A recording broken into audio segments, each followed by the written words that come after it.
Coming up this week, my book of the month for June. Hey everybody, it's Kalymnios from ThoughtGym.com, here helping you become the best self-leader that you possibly can be, giving you everything you need to think, feel and be superhuman.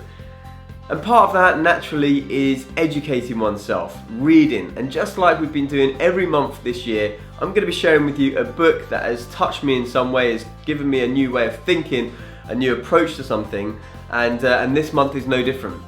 This month's book is called The Biology of Belief by Dr. Bruce Lipton. This book is quite an old book, but it's so powerful because it really talks about this concept of epigenetics. Epigenetics is a term that maybe is getting a bit more popularized now, and really it's the study of what goes on beyond your genes. Epi really just means above, so it's beyond or above your genes.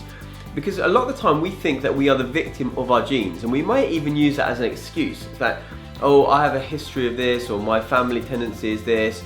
And in actual fact, the amount of percentage in terms of conditions, diseases, whatever it might be, that are like really truly genetic and can be not changed in any certain way is very, very small.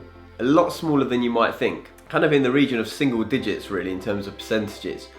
Which means an overwhelming majority of conditions that are out there, although we may have the genes for them, epigenetics talks about the fact that the environment plays a huge part in whether these genes are actually expressed or turned on or off, and how you can in fact alter your genes through things that you do in your lifestyle, which is phenomenal. So if you think about the idea that your genes maybe are programs on a computer, you might have these programs on your computer, but the fact of whether you load up that program or not is really determined by the environment, i.e. the programmer, the person that is turning on the keyboard and clicking the mouse and loading up the program. So even though you might have a predisposition to a certain condition or illness or whatever it might be, it doesn't mean it's predestiny that you're going to get that.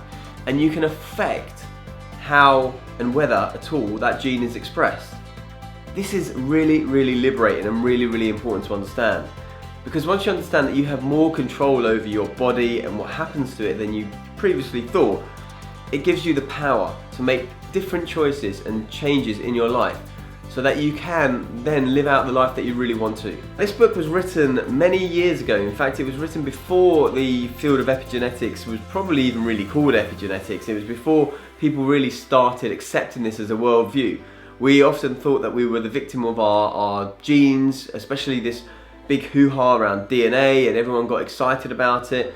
But the fact is that what we do around our lives plays a massive part.